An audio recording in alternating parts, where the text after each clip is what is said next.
자, 여러분, 지난 시간에 수열까지 배웠을 거예요. 학교에서 우리 모든 반이 수열까지 수업을 하고, 그리고 오프라인 수업이 종료된 걸로 알고 있습니다.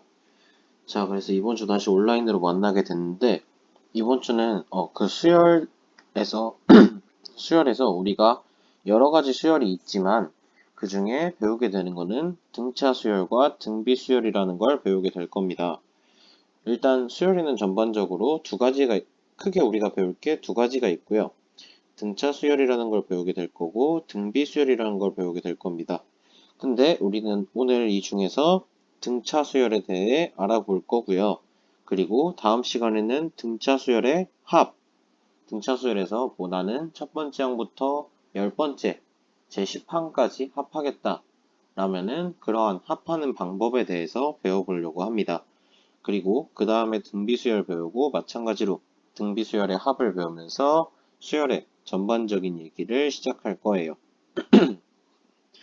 자, 우리 오늘 등차 수열이라는 걸 다루기 전에 지난 시간에 했던 거 다시 한번 얘기하고 넘어갈게요. 지난 시간에 숫자를 아무거나 선생님이 그냥 쓰겠습니다. 1, 4, 3, 5, 13, 2, 5, 7, 4, 1, 0, 1, 2, 1, 3, 7 여기서 규칙성을 찾을 수 있나요? 규칙성은 눈에 보이지 않을 거예요. 왜냐면 선생님 마음대로 쓴 숫자니까요. 근데 이렇게 규칙성이 없이 그냥 쓴 숫자도 수열이라고 했었습니다. 수열은 반드시 어떤 규칙성을 가져야 한다가 아니라 그냥 숫자들의 나열이에요. 숫자들이 나열된 거를 수열이라고 합니다. 근데 우리가 규칙성이 없는 숫자들의 나열을 다루는 게 아니라 우리가 배우는 거는 규칙성이 있는 숫자들의 나열을 배우게 될 거고요. 그러한 규칙성을 찾는 방법, 그리고 그 규칙성을 통해서 어떤 다른 것을 이끌어내는 방법, 그러한 것들을 배우게 될 겁니다. 어쨌든 이러한 숫자들의 나열도 수열이라고 했고요. 이때 간단한 용어들을 배웠었는데요. 이 각각을 1, 4, 3, 5, 13, 이 각각들을 전부 우리는 항이라는 용어로 배웠었습니다. 근데 그냥 항이라고 하면은 내가 4를 말하는 건지, 13을 말하는 건지, 1을 말하는 건지, 어디에 있는 1을 말하는 건지 그런 걸 모른단 말이에요. 그래서 이 항들의 순서를 매겨서 첫 번째 나오는 거를 첫 번째 항, 첫째 항 혹은 제1항 이렇게 얘기를 했고요. 마찬가지로 네 번째 나오는 5 같은 경우는 제4항 이렇게 혹은 넷째 항, 네 번째 항 이러한 용어로 우리가 표현을 했었습니다. 그러면서 우리가 수열이라는 거는 함수의 관점으로도 볼 수 있다라고 얘기를 했을 거예요. 함수의 관점으로 어떻게 보냐? 함수인데 자연수 집합에서 실수 집합으로 대응하는 함수입니다. 이러한 함수인데 어떻게 함수를 정의할 거냐? 어떠한 자연수 n이 들어가면은 그에 해당하는 값 an이라는 어떠한 실수값이 나올 거예요. 이 an도 우리가 먼저 말을 했었죠. an은 이 각 항들의 수열이 있으면 그 수열의 n번째 항의 식을 나타낸 일반항이다 라고 얘기를 했었어요. 이 an은 일반항이 되겠습니다.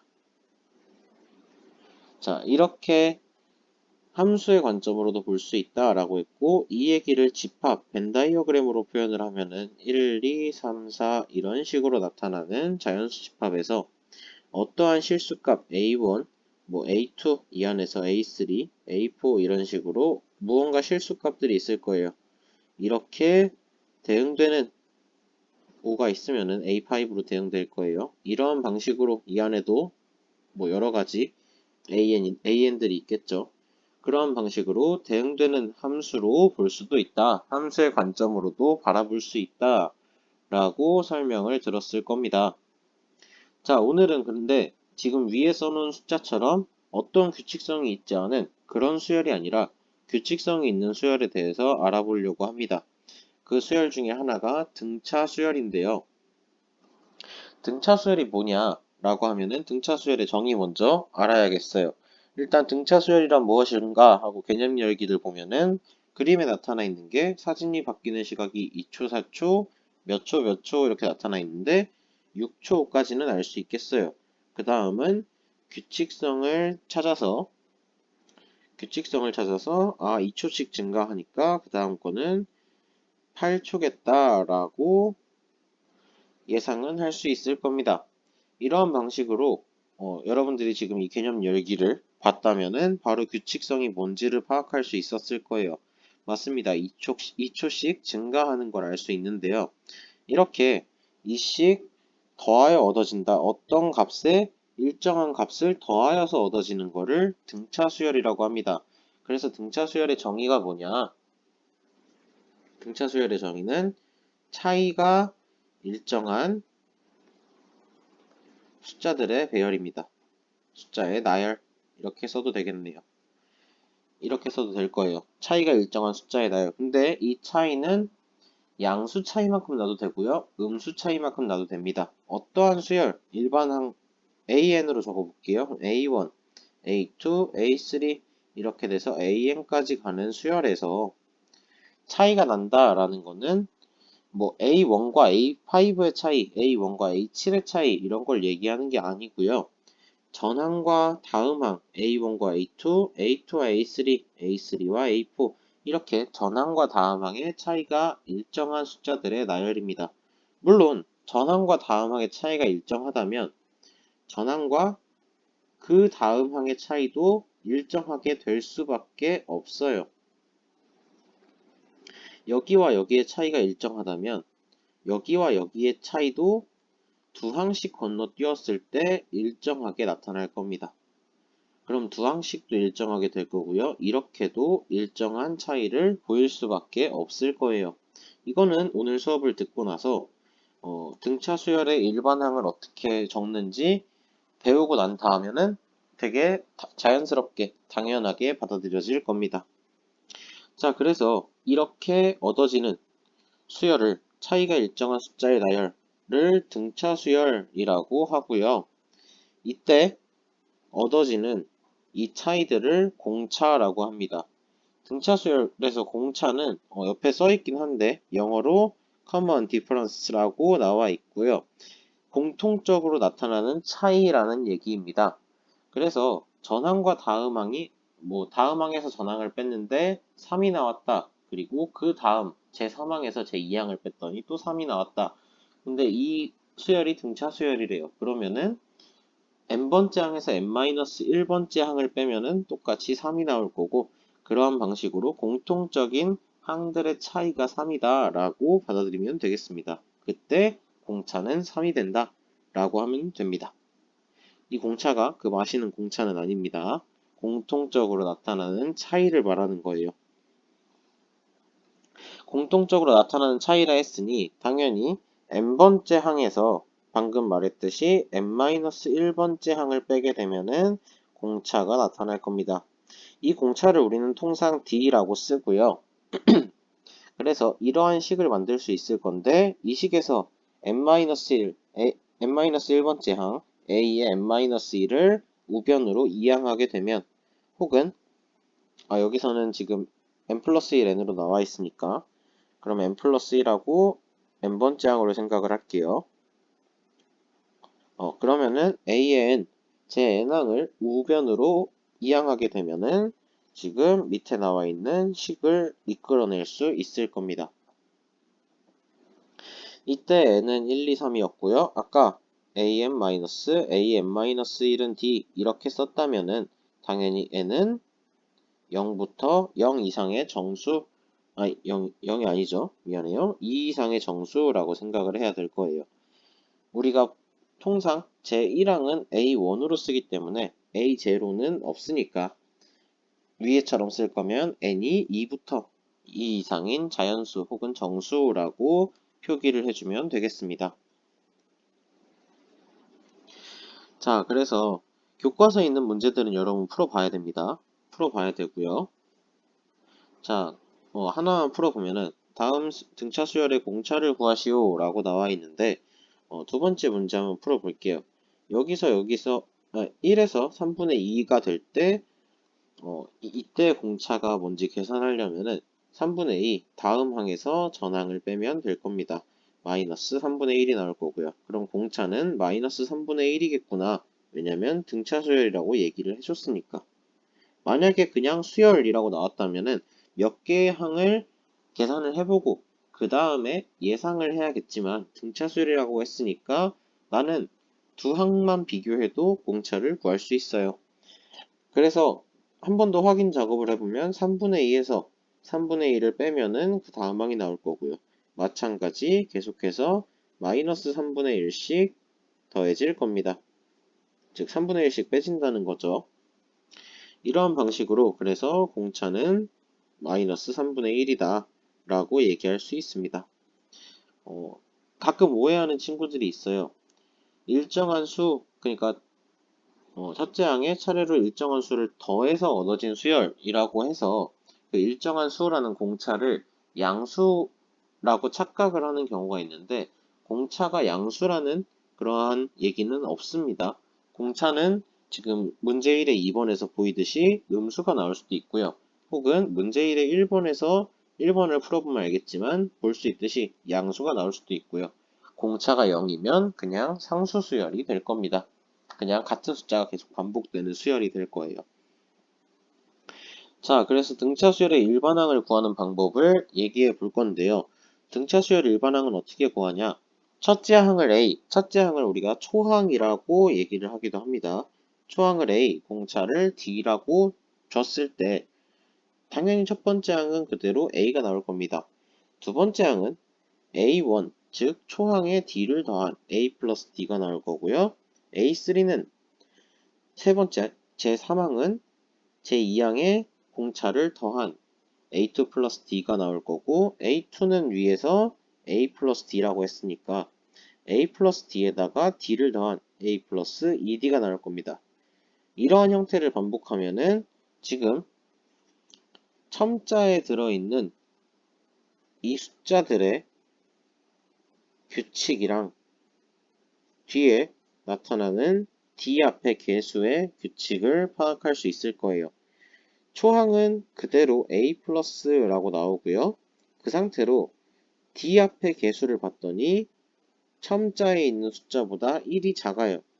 즉 AN은 A 플러스 N-1의 D라고 바로 쓸 수 있을 겁니다. 그래서 이러한 형태가 우리가 지금 배우는 등차 수열의 일반항이라고 얘기를 할 수 있어요. 그래서 정리를 해보면은 자, 등차 수열입니다. 등차 수열을 쓰는 방법은 뭐 A1, A2, A3, A4 이런 식으로 쓰는데 이때 항들을 나열하는 이게 표기법입니다. 항들을 나열하는 방법은 A1 그리고 A1 플러스 D, A1 플러스 2D, A1 플러스 3D 이러한 방식으로 항들을 나열하는 항 나열법이 있을 거고요. 그리고 아예 방금 정리했던 것처럼 n번째 항, 일반항인 제 n항인 A에는 A 플러스 A1 플러스 N-1의 D 이렇게 쓰게 되는 일반항 표시법이 있을 겁니다. 그리고 아까 위에서 봤던 것처럼 얘기를 하면은 A의 N 플러스 1은 A의 N 플러스 D 이렇게 쓸 수도 있을 거고요. N은 1, 2, 3 쭉 혹은 An 플러스 1 마이너스 An은 D다 라고 써도 무관하겠습니다. 그리고 이때 통상 이렇게 나타날 때는 A1은 뭐다 라고 초항을 따로 줍니다. 이렇게가 등차 수열을 나타내는 표시 방법, 표기법이라고 생각을 하면 되겠습니다. 자, 일반항에 대해서 조금 더 얘기를 해줄 게 있는데요. 이 일반항 형태를 자세히 살펴봐야겠어요. 일반항 형태를 보면은 우리가 조금 더 관찰할 수 있는 내용들이 있습니다. 일단 등차 수열에서예요. 등차 수열의 특징이라고 여러분들이 정리를 해도 괜찮을 것 같아요. 등차 수열이라면 일반항은 어떤 형태인가 봤더니 어차피 이 식은 변하는 숫자는 n이 변할 거고요. n에 관한 1차식 형태다 라고 얘기를 할 수 있습니다. 왜냐면 이 일반항을 정리해 보면은 dn 플러스 a 마이너스 d 혹은 dn 마이너스 d 플러스 a 이렇게 정리할 수 있을 거고요. 그러면은 n의 관점에서 본다면 n에 관한 1차식 형태로 나올 거예요. 거기에다가 공차는 어떻게 되는지 봤더니 공차는 n의 개수더라 라고 얘기할 수 있겠습니다. 또 n에다가 1을 대입하게 된다면 n-1의 d는 0으로 사라질 거고요. 그러면은 초항인 a가 나올 겁니다. 즉 A1이 나타나게 되겠죠. 첫 번째 항 제1항 A가 나오게 될 겁니다. 이러한 점들을 잘 이용해서 문제를 해결하는 데 조금 도움을 받았으면 좋겠습니다. 등차 수열에 관한 성질 정도로 정리해도 되고 팁이라고 생각을 해도 되겠습니다. 자, 여기까지는 이해가 됐을 것 같아요. 그리고 조금 더 생각해 볼 수 있는 건 이건 좀 예를 들어서 해볼게요. 자, 뭐 A11 제11항 마이너스 A1 한다면은 얘는 일반항으로 풀어서 생각을 해보게 되면은 A 플러스 11이니까 D 앞에 붙는 숫자는 10이겠죠. n-1의 D였습니다. 자, A 플러스 10D에 마이너스 A1은 A 그대로 나옵니다. 그러면은 얘는 10D 이렇게 나오게 될 겁니다. 즉, 여기서 알아낼 수 있는 거 n번째 항에서 제 n항에서 초항을 빼게 된다면 n-1의 d가 그대로 나오겠구나 라고 생각을 할 수 있습니다. 근데 이게 초항만 뺄 때 적용되냐? 그럼 다른 것도 한번 생각을 해보자고요. 자, 뭐 예를 들어서 a20-a11 이라고 하면은 a 플러스 19d가 나올 거고요. 마이너스에 a 플러스 10d가 될 겁니다. 그러면은 a 사라지고 19 빼기 10d가 될 거예요. 그래서 9d라는 결론이 날 건데 그러면은 약간 규칙성이 더 이어져서 보이는 것 같아요. am-an은 어떻게 되는지 봤더니 결국 n- 정확히는 n-1 빼기 n-1인데 계산해 보면은 여기에 d죠. 근데 계산해 보면은 n-n의 d 이렇게 나타나더라 라는 것도 같이 가지고 가면 되겠습니다. 자, 이러한 방식으로 하면은 등차 수열의 일반항에 대한 얘기는 끝이 나게 됩니다. 그럼 이제 밑에 있는 문제 2번, 3번은 여러분들이 직접 구해볼 수 있을 거예요. 일반항을 구하라 했으니까 일반항을 구하면 될 거고요. 이렇게 1이나 2처럼만 주어지면은 바로 일반항 공식에 대입하면 될 거고요. 3번, 4번처럼 항나열법으로 주어지면은 우리가 규칙성을 찾아서 공차만 구해내면 초항은 주어져 있으니까 바로 구해낼 수 있을 겁니다. 문제 3번 같은 경우 첫째 항과 공차를 주었어요. 이러한 등차 수열에 대해서 제7항 A7 뭐 AN이라고 굳이 쓸 필요는 없습니다. 예를 들어 I의 문제에서 수열 BN이 뭐 등차 수열 BN이 등차 수열 CN이 이렇게 주어지면은 내가 거기다 AN을 쓰면 안 되겠죠. 그러면은 제7항을 구하라. 그리고 마이너스 2는 몇 번째 항인지 구하라 라는 문제를 봤을 때는 일반항을 구하고 n에 7을 대입한 다음 제7항은 구하면 될 거고요. 거기에 마이너스 2는 몇 번째 항인지 구하라 라고 했으면 a의 k가 마이너스 2가 되는 이러한 k를 찾아주면 되겠습니다. 이 k는 결국 a 플러스 n-1의 d가 될 거고요. 그러면은 여기서 n 값만 찾아주면 되니까 결국 n-1은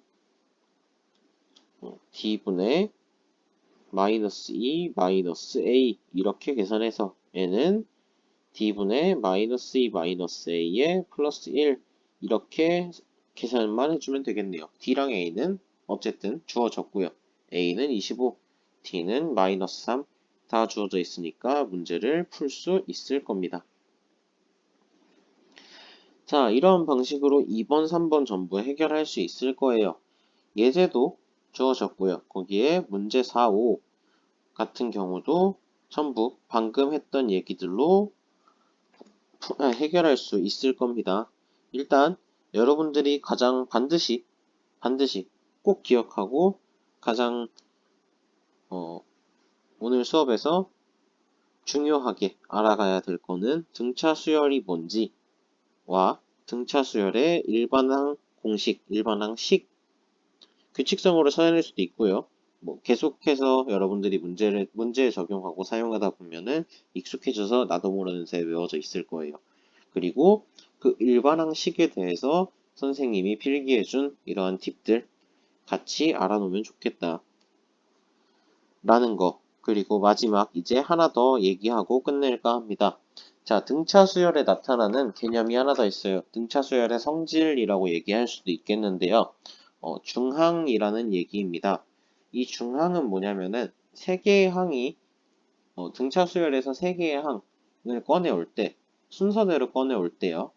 A, B, C가 순서대로 등차 수열을 이룬다 라고 할 때 이 B라는 애는 A와 C의 가운데에 있는 항이라고 해서 A와 C의 중항인데 이 순서가 등차 수열을 이룬다 했으니 A와 C에 관한 식으로 나타내는데 이때 B는 등차 중항이라고 얘기를 할 수 있습니다. 이러한 점들은 잘 기억해 놓으면 좋을 것 같아요. 자, 그리고 하나 더 얘기를 할 수 있는 거는요. 지금 여기는 세 개에 관한 식으로 가운데 값을 알아냈다면, 네 개에 관한 것도 있는데 이거는 그냥 추가적으로 생각을 하세요. 자, A, B, C, D 네 수가 순서로 등차 수열을 이룬다 라고 했으면 여기서 우리가 알 수 있는 거는요. A 플러스 D랑 B 플러스 C랑 같다는 겁니다. 왜냐면은 B는 A 플러스 여기서 지금 D를 썼으니까 내가 공차를 X라고 할게요. 뒤에 D가 있으니까 그럼 B는 A 플러스 X일 거고 C는 A 플러스 2X, D는 A 플러스 3X가 될 겁니다. 이 둘을 더해도 2A 플러스 3X고요. 가운데 두 개를 더해도 2A 플러스 3X입니다. 그래서 양변이 같아진다는 걸 알 수 있어요. 이건 내수가 등차 수열을 이룬다 라고 할 때 사용할 수 있는 거고요. 자, 등차 중앙 얘기가 나왔으니까 조금 더 얘기를 할 게 있는데요. 뭐냐면은 보통 등차 중앙 관련해서 혹은 등차 수열과 관련해서 이러한 문제도 나타납니다. 변수를 우리가 지정해 놓는 변수 놓기라고 이름을 붙이겠습니다. 변수 놓기라는 문제 유형인데 어떠한 문제냐면은 세 개의 수가 주어져 있다. 근데 이 수가 등차 수열을 이룬다 라고 하면은 이 세 수는 내가 A 플러스 D, A 플러스 2D 이렇게 세팅할 수도 있지만 이렇게 세 수가 주어질 때 내가 가장 손쉽게 세팅할 수 있고 계산이 복잡해지지 않는 거는 A-D, A 플러스 D 이렇게 세팅을 할 때 가장 편리해요. 물론 위에처럼 검은색 글씨처럼 세팅을 해도 문제는 잘 풀립니다. 잘 풀리는데 경험상 이렇게 세팅을 할 때 문제를 접근하기 혹은 문제를 계산하기가 가장 편리하다라고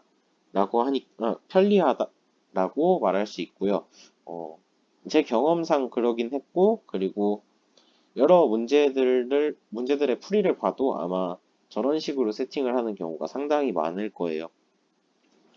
위에나 아래나 같은 말이긴 하지만, 어쨌든 똑같이 D라는 공차를 이룬다 라는 말이고 세수가 등차 수열을 이룬다 라는 말로 똑같지만 그래도 세수를 곱하거나 더하거나 하는 과정에서 밑에 빨간색처럼 세팅을 하는 게 훨씬 편했습니다. 그러니까 여러분이 반드시 빨간색처럼 100% 항상 세팅을 해야 된다 라기보다 저러한 세팅 방법이 있는데 저게 조금 더 편리할 수 있겠구나 라고 알아두는 게 더 좋겠습니다. 그리고 3개의 수가 주어질 땐 저렇게 하고요. 4개라고 생각을 하면은 위에서 말했듯이 A 플러스 D, A 플러스 2D, A 플러스 3D 이렇게 놓는 방법도 있는데 얘는 A 마이너스 3D, A 마이너스 D, A 플러스 D, A 플러스 3D 이렇게 놓는 게 조금 더 편리했었습니다. 이렇게 놓게 되면은 이 네 수는 공차를 2D로 갖는 등차 수열을 이루게 됩니다. 공차 2D인 등차 수열이라고 얘기할 수 있어요. 그러니까 어쨌든 난 4개의 수가 등차 수열만 이루게 하면 돼요. 그렇기 때문에 이러한 방식으로 세팅하는 방법이 있다. 그럼 마찬가지로 5개의 수가 주어진다 라고 하면은 A-2D, A-D, A 플러스 D, A 플러스 2D 이렇게 세팅할 수 있겠다. 근데 왜 자꾸 가운데 있는 애를 A라고 그냥 두려고 하냐면은 양쪽이 대칭을 이루게 되면 뭐 덧셈은 어차피 상관이 없습니다. 근데 덧셈을 하게 돼도 D는 깔끔하게 사라지고요. 곱셈을 하게 되면 어떤 현상이 일어나냐면은 세수일 때 간략하게 보이는 게 좋겠네요. 세수일 때 생각해 보면은 A-D, A 플러스 D 이 세 개의 수를 뭐 곱했을 때 몇이 나온다 라고 하면은 어떠한 장점이 있냐면 A-D, A 플러스 D 하면은 바로 곱셈 공식에 의해서 A제곱 마이너스 D제곱이 나오게 되고요. 결국 A까지 곱하게 되면은 여기에 A를 곱한 A 세제곱 마이너스 AD제곱이 나와요. 근데 A 플러스 D, A 플러스 2D 이렇게 세 개의 수로 세팅을 하게 되면은 곱하면은 A제곱 플러스 AD에 A 플러스 2D를 곱해야 되는 조금 지저분한 참사가 벌어집니다. 계산하면은 뭐 A 세제곱 플러스 2A제곱 D에 A제곱 D니까 3A제곱 D 플러스 2A D제곱 이렇게 나올 건데 이거를 계산해서 문제를 해결하나 위에를 계산해서 문제를 해결하나 결과적으로는 똑같이 나올 거예요.